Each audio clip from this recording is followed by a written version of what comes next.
Hello, welcome again. আমরা বিভিন্ন জন বিভিন্ন পেশাজীবী মানুষ। কেউ চাকরি করি, কেউ ব্যবসা করি, আর কেউ ইয়েতে তা দিই।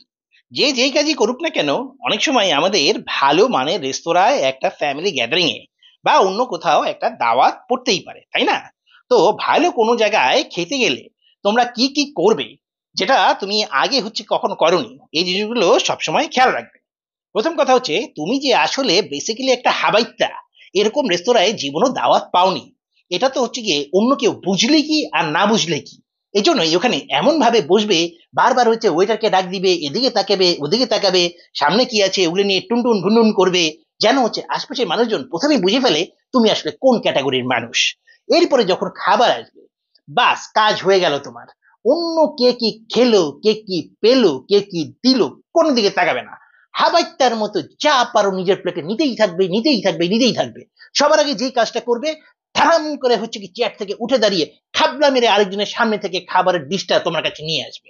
নিয়ে আসার পরে নিজের প্লেটে অর্ধেক নিবে, অর্ধেক টেবিলের উপরে ফেলবে, যেন সবাই তোমার দিকে প্রথম একটা গুড লুক দেয়।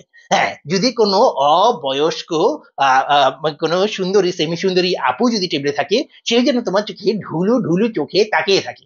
হ্যাঁ, আর অবশ্যই এই জিনিসটা আরো বেশি বেশি করবে যদি তুমি বিয়ের প্রস্তাব নিয়ে কোনো কারোর সাথে দেখা করতে যাও। একদম শিওর থাকো ও রাতেই তোমার বিয়ে ভেঙে যাবে, তোমাকে আর কোনো কষ্ট করতে হবে না। ওটাই হবে তোমার ওই বাড়ির দাওয়াতের পক্ষ থেকে শেষ দাওয়াত। আর যদি গিয়ে টেবিলে এই স্পুন ফর্ক হাবি জাবি ন্যাপকিন এসব যদি থাকে, ভুলে ওগুলো টাচ করবে না। শুধুমাত্র একটা বাঙালি ডায়লগ দিবে, হাত দিয়ে খাওয়ার মধ্যেই সবচেয়ে বেশি মজা।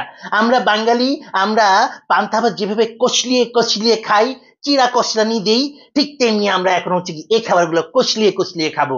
তুমি মনে প্রাণে ধনে বাঙালি।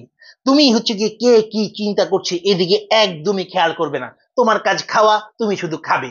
অন্য কে কি ম্যানার দেখালো, কে কি ম্যানার শিখালো, এটা তোমার জন্য প্রযোজ্য না। এগুলো কি যারা ওই ম্যানার নিয়ে পড়ে থাকা মানুষজন, তাদেরকে দিয়ে দুনিয়ার কোনো কিছু হয় না। তুমি দেশের জন্য খাটছো, তুমি চাকরি করো, ব্যবসা করো, তুমি ইয়েতে তা দাও, তোমার অনেক দায়িত্ব। বুঝতে পেরেছো? হ্যাঁ।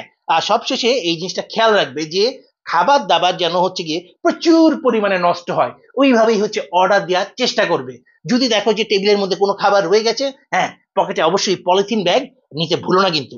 আর যদি পলিথিন ব্যাগ না থাকে তো কি হয়েছে, ওয়েটার একটাকে ডাক দিয়ে বলবে, ভাই আপনি আপনাদের কিচেন থেকে ওই ময়লা ফেলার একটা পলিথিন নিয়ে আসেন, আমি গিটটা দিয়ে পকেটে করে নিয়ে যাব, কোনো সমস্যা নেই। এখান থেকে যাওয়ার পরে সেই পলিথিন ব্যাগ যখন তোমার জন্য অপেক্ষারত জুলেখাকে তুমি দিবে, একবার চিন্তা করে দেখো জুলেখা তার গেস দাঁত বের করে কি হাসিটাই না তোমার দিকে তাকিয়ে দিবে। বলবে যে বাবু আমার অনেক স্মার্ট হয়ে গেছে।